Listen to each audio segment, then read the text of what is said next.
मेरे प्यारे आका सल्लल्लाहु ताला अलैहि वसल्लम के प्यारे दीवानों, एक सहाबी ने रसूल रहमत सल्लल्लाहु अलैहि वसल्लम से अर्ज किया, या रसूल अल्लाह सल्लल्लाहु ताला अलैहि वसल्लम, सबसे अच्छा इंसान कौन?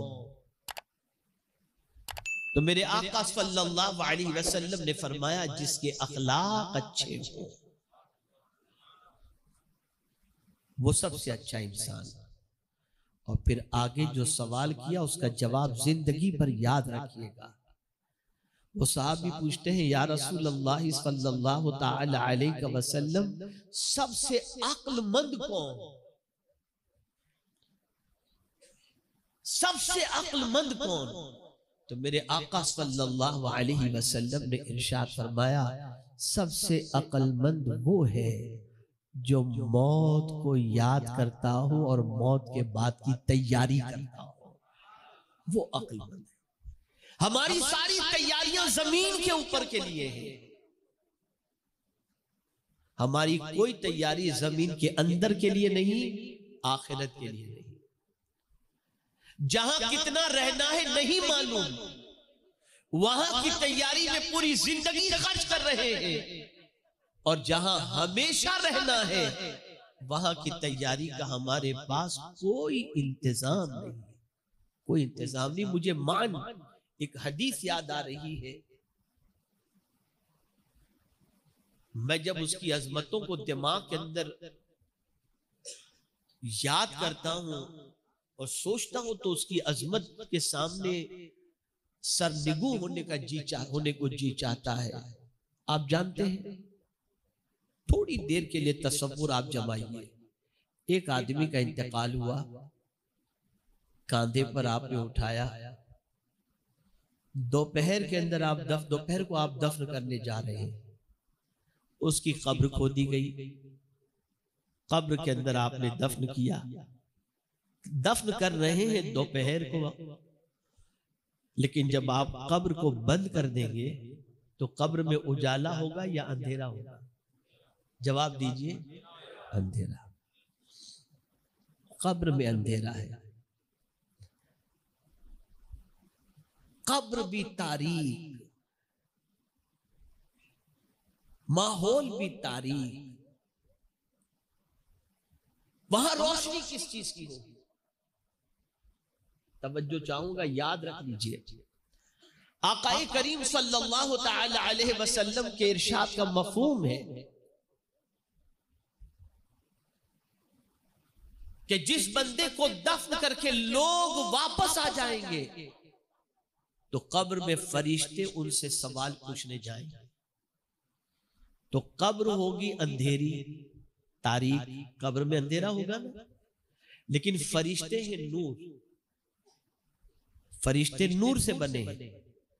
तो फरिश्ते जब कब्र के अंदर पहुंचेंगे तो अंधेरा और उजाला दोनों मिलकर वो वक्त ऐसा लगेगा जैसे असर का वक्त हो।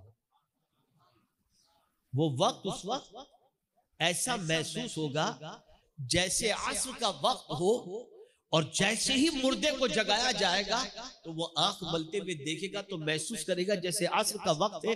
फरिश्तों से कहेगा, रुक जाओ, सवाल बाद में पूछना, पहले असर की नमाज मुझे पढ़ ले।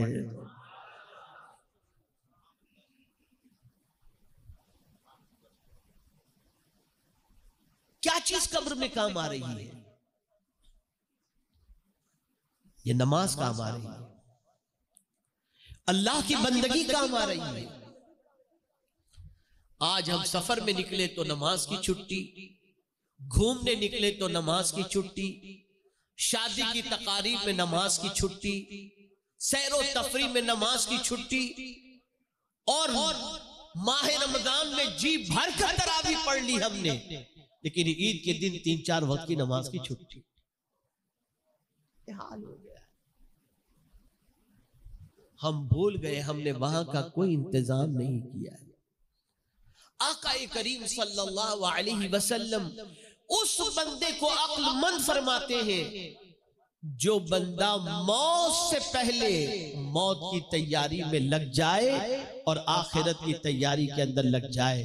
कुरान मुकद्दस में रब्बे कदीर जल्ल जलालहू ने फरमाया, कुल्लु नफ्सिन ज़ाइक़तुल मौत, हर नफ्स को, हर जानदार को मौत का जायका चखना है। अब आगे कुरान ने फरमाया क्या होगा मौत के बाद। वइन्नमा तुवफ़्फ़ौना उजूरकुम यौमल क़ियामह, क़यामत के दिन तुम्हारे कामों का तुम्हें पूरा पूरा बदला दिया जाएगा।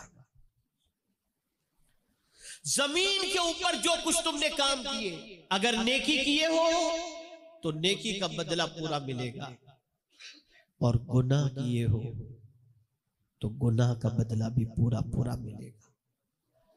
ए रसूल आज़म सल्लल्लाहु अलैहि वसल्लम के प्यारे दीवानों, गुनाह का बदला, अल्लाह अकबर।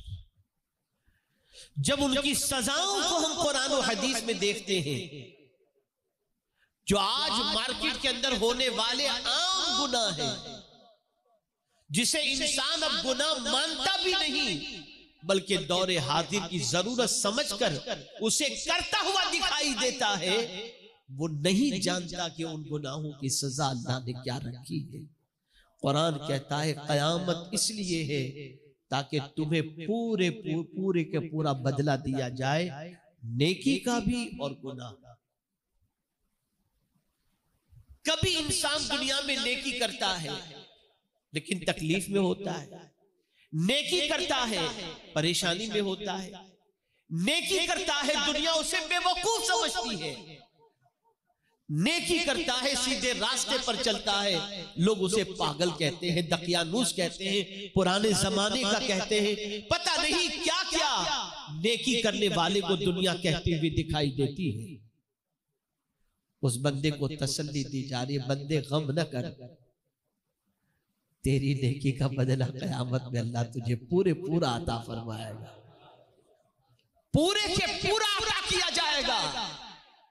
और मेरे प्यारे आका सल्लल्लाहु अलैहि वसल्लम के प्यारे दीवानों, ये नहीं फरमाया गया कि पहाड़ के बराबर नेकी होगी तो उसका बदला दिया जाएगा, बल्कि कुरान कहता है फमन यअमल मिस्काल ज़र्रतिन खैरन यरा, अगर जर्रे के बराबर भी किसी ने नेकी की, अल्लाह उस नेकी का बदला कयामत में उसे अता फरमाए।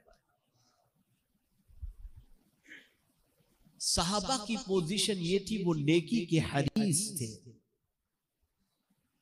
नेकियों में लोगों से आगे निकलना चाहते थे।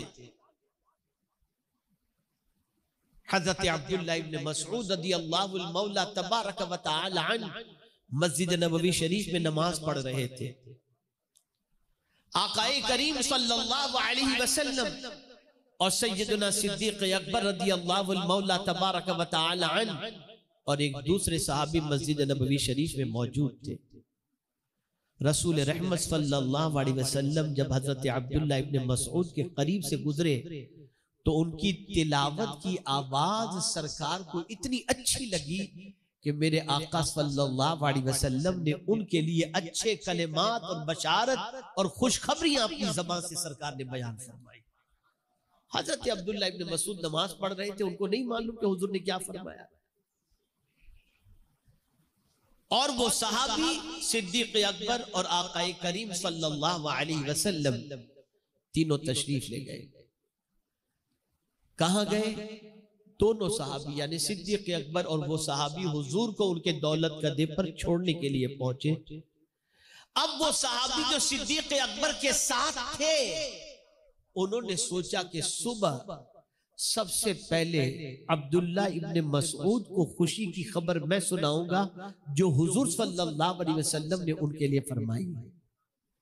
सुबह हुई, वो मस्जिद में पहुंचे, हजरत अब्दुल्ला इब्न मसऊद को देखा उन्होंने, तो आगे बढ़कर हजरत अब्दुल्ला इब्न मसऊद से वो कहने लगे कि मालूम है कल तुम्हारी किरत सुन करके हुजूर ने क्या फरमाया? कहा हाँ मुझे मालूम है।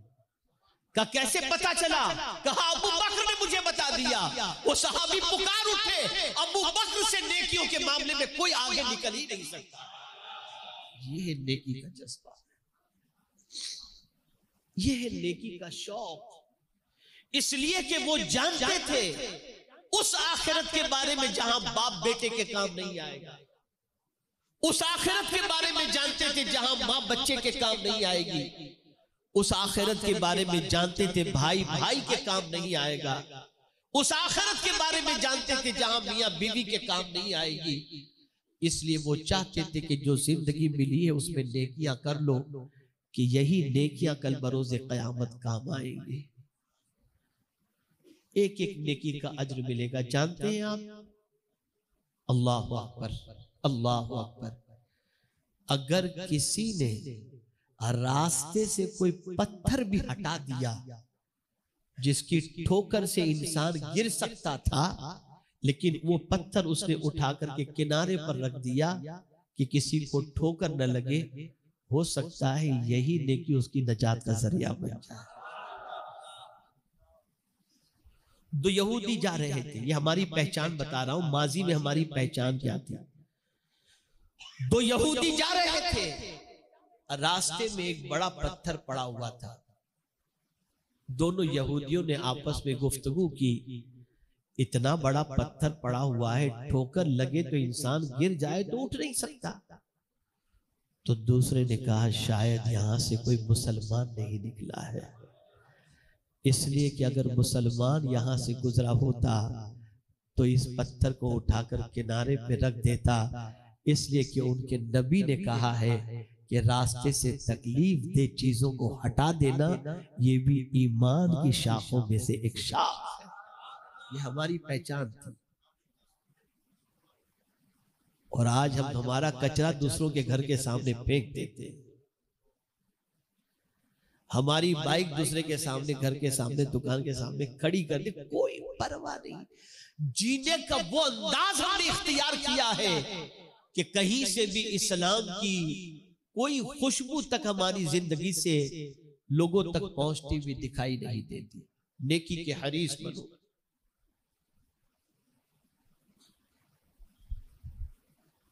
और किसी नेकी को मामूली तसव्वुर न करो, इसलिए कि हो सकता है जिस नेकी को तुम छोटी समझ करके छोड़ रहे हो वही नेकी तुम्हारी नजात का जरिया बन जाए। तो कुरान ने कहा वइन्नमा तुवफ़्फ़ौना उजूरकुम यौमल क़ियामह, क़यामत के दिन तुम्हें पूरा पूरा अज्र दिया जाएगा, यानी तुम्हारी नेकियों का भी और तुम्हारी बुराइयों का।